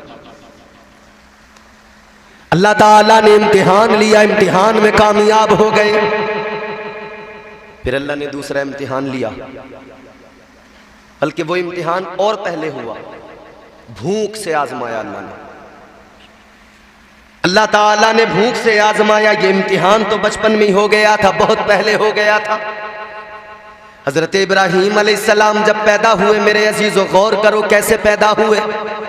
इधर नमरूद ने ख्वाब देखा था, नजूमियों ने बताया था कि एक बच्चा ऐसा पैदा होगा जो तेरी सल्तनत को बर्बाद कर डालेगा, तुझे भी खत्म कर डालेगा, तू भी खत्म हो जाएगा, तेरी सल्तनत भी खत्म हो जाएगी। नजूमियों ने बता दिया था। तो नमरूद ने कहा था कि मैं किसी बच्चे को पैदा नहीं होने दूंगा, अपनी सल्तनत में पैदा होने वाले हर बच्चे को कत्ल करवा दूंगा, जो भी बच्चा पैदा होगा उसे मार दिया जाएगा। यही किया इसने, हर बच्चे को कत्ल करवा दिया करता था। जासूस लगा रखे थे, करते, जहां पता लगा बच्चा पैदा हुआ है बच्चे को कत्ल कर दिया जाता था। एक लंबे अरसे तक बच्चों को मारता रहा, बच्चों को कत्ल करता रहा। हजरत इब्राहीम अलैहिस्सलाम की वालिदा, आपके शिकम में हजरत इब्राहीम अलैहिस्सलाम थे। डर बड़ा था कि पता नहीं क्या होगा, डर बड़ा था। माँ को बड़ी फिक्र होती है बच्चे की, माँ को बड़ा ख्याल होता है बच्चे का। हजरत इब्राहीम अलैहिस्सलाम की वालिदा इस फिक्र में है कहीं नमरूद मेरे बच्चे को नुकसान न पहुंचाए। जब आपकी विलादत का वक्त करीब आया, आपकी वालिदा आबादी से निकली, घर छोड़ा, जंगल में वीराने में गई, एक गार के अंदर चली गई। एक पहाड़ की गार में जाकर आपने वहां पर हजरत इब्राहीम अलैहिस्सलाम की विलादत हुई है। गार के अंदर हजरत इब्राहीम जंगल में पैदा हुए। जब आपकी विलादत हो गई, आपकी वालिदा ने हजरत इब्राहीम को गार में छोड़ा, गार के दरवाजे पे पत्थर लगाया, घर को वापस आ गई इस फिक्र में कि अगर नमरूद को पता लग गया तो कत्ल कर देगा। अल्लाह के सुपुर्द करके आ गई, उस गार में छोड़ कर आ गई। अल्लाह अकबर, गौर करो, अब अल्लाह ताला ने इम्तिहान लिया। एक छोटा बच्चा जो अभी पैदा हुआ, मुझे बताओ माँ के दूध के बगैर में कैसे जिंदा रह सकता है? माँ के दूध के बगैर उसकी क्या जिंदगी है? और कौन सी ग़िज़ा उसके लिए है? कुछ और वो खा नहीं सकता है, सिर्फ माँ का दूध उसकी ग़िज़ा हुआ करता है। माँ उसे हर परेशानी से बचाती है, माँ उसका ख्याल किया करती है। लेकिन हजरत इब्राहीम की वालिदा आपको गार के अंदर छोड़कर आ गई, गार के दहाने पे पत्थर लगा के आ गई।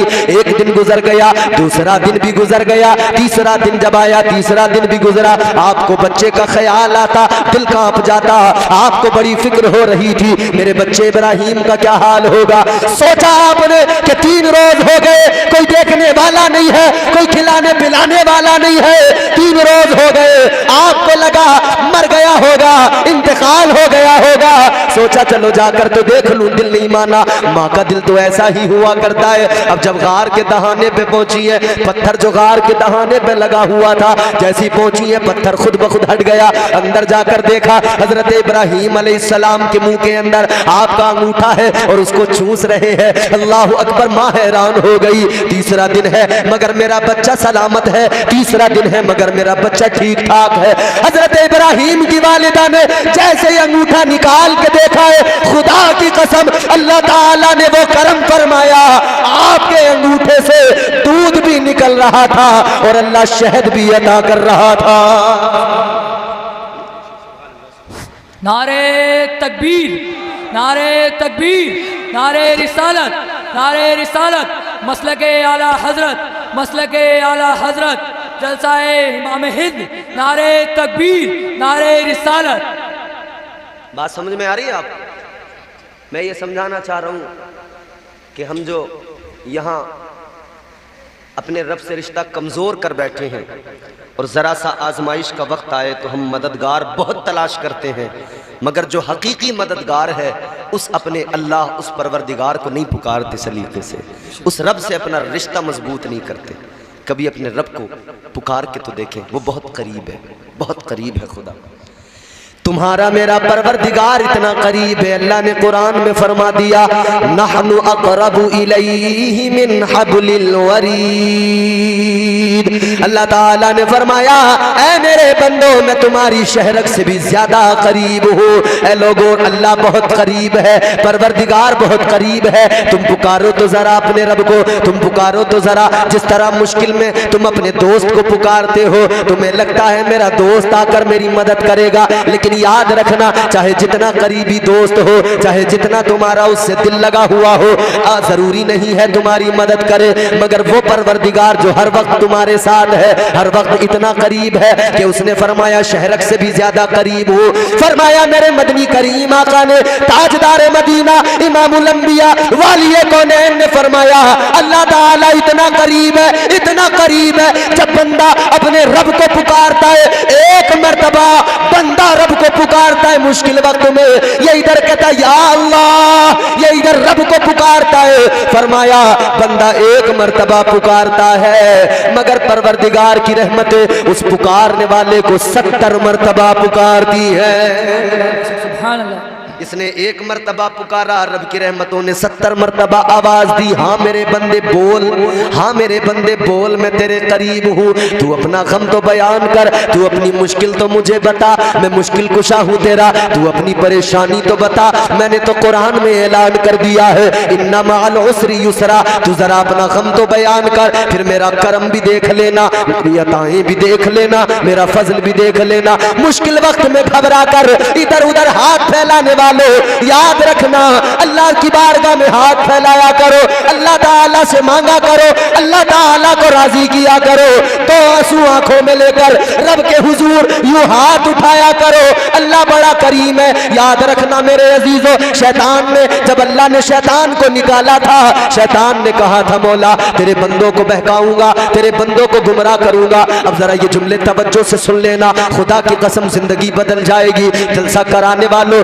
जलसे का कोई मकसद भी होता है, ये पैगाम दिल की तख्ती पे नोट करके लेके जाना। इधर इधर शैतान बहकाता है, उसने अल्लाह से कहा मौला बहकाऊंगा, गुमराह करूंगा। अल्लाह ताला की बारगाह में कहने लगा या अल्लाह सामने से हमला करूंगा, सामने से बहकाऊंगा, कहने लगा पीछे से हमला करूंगा, पीछे से बहकाऊंगा, दाईं जानिब से हमला करूंगा, इधर से बहकाऊंगा, कहता है बाईं जानिब से हमला करूंगा, इस तरफ से भी बहकाऊंगा, कहने लगा या अल्लाह चारों तरफ से बहकाऊंगा। अल्लाह ने फरमाया ओ मरदूद, तूने 4 साइडों को चुन लिया, तू चारों तरफ से बहकाएगा, तूने 4 साइडों को चुना है, मगर सुन ले 2 साइडों को तूने छोड़ दिया, एक ऊपर वाली साइड को छोड़ दिया, एक नीचे वाली साइड को छोड़ दिया, 4 तरफ से तू बहकाएगा। चल ठीक है 4 साइडें तेरी, मगर 2 साइडें मैं अपने बंदों पे कर्म करने के लिए रखता हूँ, 2 तरफ से मैं कर्म करूंगा, 2 साइडें मेरी। अल्लाह ने फरमाया जब तू चारों तरफ से मेरे बंदों को बहकाएगा तो गुनाह कर लेंगे, फिर वो नादिम होंगे, मेरी बारगाह में आएंगे, यूं आंसू आंखों में लेकर आएंगे, मेरी बारगाह में यूं ऊपर को हाथ उठाएंगे, मुझसे कहेंगे मौला मुआफ कर दे। अल्लाह फरमाता है ऐ शैतान सुन ले, इधर मेरा बंदा हाथ उठाएगा, उधर मैं उसके सारे गुनाहों को मुआफ कर दूंगा। सुभान अल्लाह। रब से रिश्ता तो मजबूत करो। अल्लाह ने फरमाया मेरा बंदा मेरी बारगाह में आएगा, नीचे की साइड मेरी है, जब वो आकर सर झुकाएगा, पेशानी को जमीन पर रखेगा और मेरी बारगाह में मारूजा पेश करेगा, कहेगा मौला करम फरमा दे। अल्लाह फरमाता है मेरी रहमतें तो बहाने तलाश करती है, कोई आए तो जरा मेरी बारगाह में, कोई दामन फैलाए तो जरा, आएगा खाली दामन होगा, जाएगा तो मेरी रहमतों को दामन में भर के लेके जाएगा। सुभान अल्लाह, सुभान अल्लाह। तो मुश्किलों में घबराए नहीं, सब्र कर, अल्लाह से फकत अपने परवरदिगार से मदद मांगा। अल्लाह ताला ने जितने जराए, जितने वसीले अता किए हैं, वसीले के ताल्लुक से आपने गुफ्तगू सुनी थी, वसीलों को भी इस्तेमाल करें, औलिया कराम के वसीले से दुआएं करें, मगर ऐसा ना हो कि यूं ही दुनियादारों के सामने हाथ फैलाते रह जाएं। चौधरी साहब हम परेशान हैं, हमारी मदद कर दो, मुखिया साहब हम परेशान हैं, हमारी मदद कर दो। याद रहे दुनिया मदद करती नहीं है, दुनिया तो मजा लेती है, हकीकी मदद करने वाला अल्लाह है। जोर से बोलो अल्लाह है। 2-3 बातें और करूं? परेशान तो नहीं हो रहे हो? नींद तो नहीं आ रही है? हकीकी मदद करने वाला बोलो अल्लाह है। कूंडों की नियाज करते हो आप लोग? सुना है ना कूंडों की नियाज होती है, किसके नाम से होती है? हाय हाय मेरी भोली अवाम सुन्नी, ये हमारे नौजवान बैठे हैं, एक एक गाना जो भी नया आता है मार्केट में इन्हें पहली फुर्सत में याद हो जाता है। जो भी गाना आए याद हो जाता है, नई नई चीजें याद कर लेते हैं, बेहयाई के जुमले याद कर लेते हैं, मगर बड़ा अफसोस होता है ऐ नौजवानों, सब कुछ याद कर लेते हो, कभी मुस्तफ़ा के खानदान के नाम भी याद रख लिया करो। हजरत इमाम जाफर सादिक, कौन है इमाम जाफर सादिक? मैं तुम्हें बताता हूँ इमाम जाफर सादिक कौन है। इमाम जाफर सादिक वो हैं जिनके वालिद गिरामी का नाम है इमाम मोहम्मद बाकर। इमाम बाकर वो हैं जिनके वालिद गिरामी का नाम है इमाम ज़ैनुल आबिदीन। इमाम ज़ैनुल आबिदीन वो हैं जिनके वालिद गिरामी का नाम है इमाम हुसैन। इमाम हुसैन वो हैं जिनके वालिद गिरामी का नाम है मौला अली। सुभान अल्लाह बेशक, सुभान अल्लाह। हुजूर का खानदान। हजरत इमाम जाफर सादिक की बारगाह में एक शख्स आया, आकर कहने लगा हुजूर मुझे अल्लाह का कुर्ब चाहिए, विलायत चाहिए।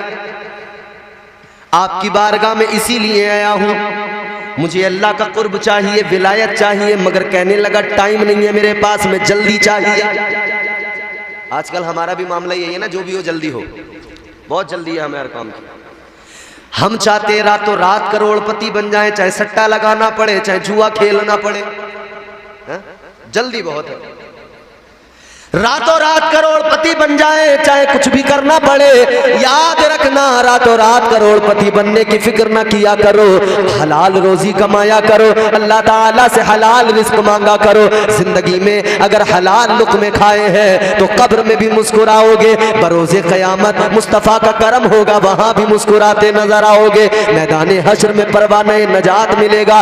याद रखना, हलाल रोजी की दुआ किया करो, हलाल रोजी अल्लाह से मांगा करो, और अल्लाह से मांगा करो, रोजी वही देने वाला है, और जब वो दे तो फिर उसके नाम पर खर्च भी किया करो। सुभान अल्लाह बेशक। हजरत इमाम जाफर सादिक की बारगाह में आने वाला कहने लगा विलायत चाहिए, मगर टाइम नहीं है, काम बहुत है, जल्दी चाहिए। आपने फरमाया विलायत इतनी सस्ती नहीं है कि तू इधर आएगा इधर विलायत लेके चला जाएगा। आपने फरमाया विलायत इतनी सस्ती नहीं है, आएगा इतनी आसानी से विलायत नहीं मिला करती है। मगर वो इसरार करने लगा, बस इतना कि नहीं जी आया हूं तो मैं तो अल्लाह का कुर्ब मुझे मिलना चाहिए। हजरत इमाम जाफर सादिक मुस्तफ़ा का घराना है, लोगों पावर भी देख लो, नबी के शहजादों की अजमत भी देख लो, नबी के शहजादों का मकाम भी देख लो। इसीलिए तो कहने वाले ने कहा है, बच्चा बच्चा है वफादार नबी के घर का, बच्चा बच्चा है वफादार नबी के घर का, कितना बेमिसल है किरदार नबी के घर का। ये तमन्ना है कि बिक जाऊं उसी के हाथों, कोई मिल जाए खरीदार नबी के घर का। इमाम जाफर सादिक की बारगाह में जब इसने इसरार किया, आपको जलाल आया, खादिमों से फरमाया इसे उठाओ, तालाब में फेंक दो, हौज में डाल दो। खादिमों ने उठाया, फेंक दिया हौज में। इसे तैरना नहीं आता था, जैसे ही इसे तालाब में फेंका गया, ये कहने लगा मुझे तैरना नहीं आता, मुझे तालाब में क्यों फेंक दिया, मुझे निकालो, बचाओ, मैं डूब जाऊंगा। कहने लगा मुझे बचाओ, मैं गर्क हो जाऊंगा, डूब जाऊंगा। खादिम जैसे बचाने के लिए आगे बढ़े, इमाम हजरत जाफर सादिक ने फरमाया खबरदार कोई भी आगे न बढ़ना, खबरदार कोई भी इसे बाहर न निकालना, कोई भी इसको बचाने के लिए आगे नहीं बढ़ेगा। अब जब इमाम साहब ने मना कर दिया, हजरत ने मना कर दिया, तो कौन सा खादिम आगे बढ़ता, किसकी जरूरत होती, कोई भी आगे नहीं बढ़ा। मेरे अजीजों, ये इंसान हौज के अंदर है मगर तैरना नहीं आता है, मदद के लिए पुकार रहा था लोगों को, लेकिन कोई नहीं गया, तो ये डूबने लगा। अब जब डूब रहा है तो ख्याल आया कि यार मर तो रहा हूं, एक बार कोशिश तो करूं, एक बार जान तो लगाऊं, एक बार पूरी कोशिश कर लूं। इसने कोशिश की, जान लगाई, ऊपर आया और फिर लोगों से कहने लगा खुदा के लिए मुझे बचाओ, मुझे बचाओ वरना मैं डूब जाऊंगा, मुझे तैरना नहीं आता है, मुझे आकर बचा लो। मगर जो भी थे सामने खड़े थे, आपने मना कर दिया था। इमाम जाफर सादिक ने कहा था कोई आगे नहीं बढ़ेगा, कोई इसको नहीं बचेगा, कोई भी आगे नहीं बढ़ा, कोई उसको बचाने नहीं गया। दूसरी मर्तबा फिर वो डूबने लगा, हिम्मत टूटने लगी, हौसला पस्त होने लगा। अब जैसे वो डूबने लगा, पानी में जाने लगा, इसने फिर एक बार जोर लगाया, फिर एक बार सोचा कोशिश कर लूं, इस बार फिर जोर लगा के बाहर निकला। फिर तीसरी मर्तबा मदद को पुकारा, लोगों को पुकार रहा है बचा लो, मुझे खुदा के लिए बचा लो वरना मैं मर जाऊंगा, डूब जाऊंगा। तीसरी मर्तबा भी कोई बचाने के लिए आगे नहीं बढ़ा। जब कोई भी आगे